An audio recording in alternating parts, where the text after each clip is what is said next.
বিসিক শিল্পনগরীর সড়কগুলো যেন এক একটি ডোবায় পরিণত হয়েছে। সামান্য বৃষ্টিতেই তৈরি হচ্ছে দীর্ঘস্থায়ী জলাবদ্ধতা, আর সেই পানিতে রীতিমতো চলছে মাছ ধরার উৎসব। কারখানার ভেতরে পানি ঢুকে পড়ায় ব্যাহত হচ্ছে উৎপাদন কার্যক্রম, যার ফলে ক্রমাগত বাড়ছে লোকসানের সংখ্যা। এই চরম ভোগান্তিতে পড়েছেন প্রায় 1500 ব্যবসায়ী, কর্মকর্তা, কর্মচারী সহ স্থানীয় বাসিন্দারা।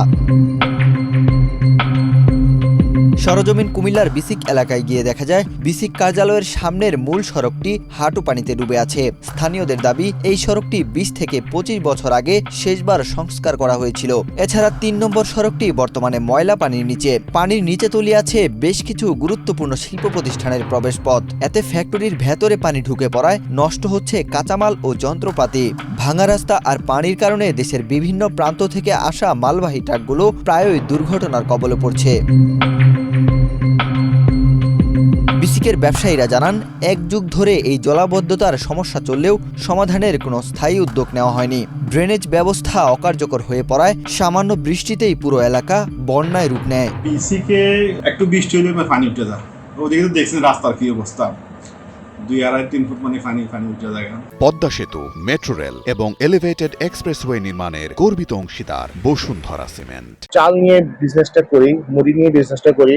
বৃষ্টির কারণে আমাদের চালগুলা পানিতে নষ্ট হচ্ছে।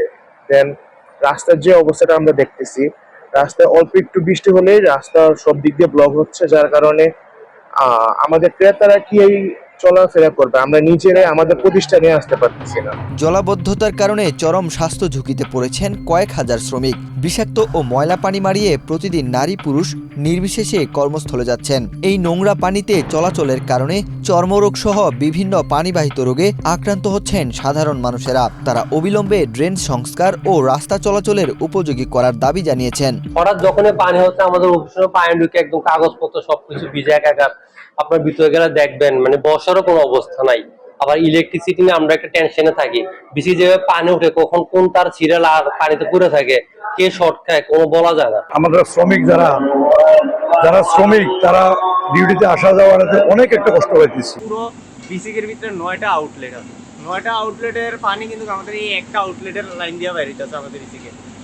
আমি চাই যে সিটি কর্পোরেশনের কাছে আমি বিনুকুলভাবে অনুরোধ জানাবো যে আমাদের এখান দিয়ে আরেকটা আউটলেটে রাস্তা বের করার জন্য।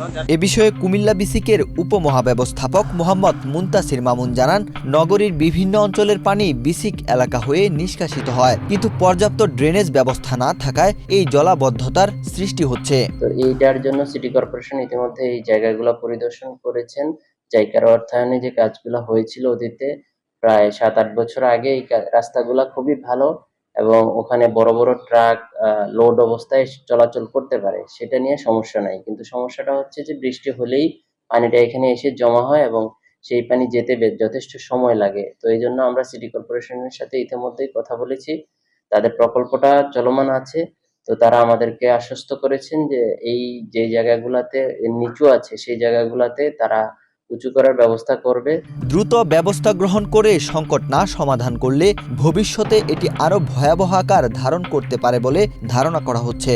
সংস্কার করে স্থানীয় শিল্প ও শ্রমিকদের বাঁচাতে পদক্ষেপ নেওয়া জরুরি হয়ে পড়েছে। ওয়াহিদ হুসাইন জিহাদ, বাংলাদেশ প্রতিদিন।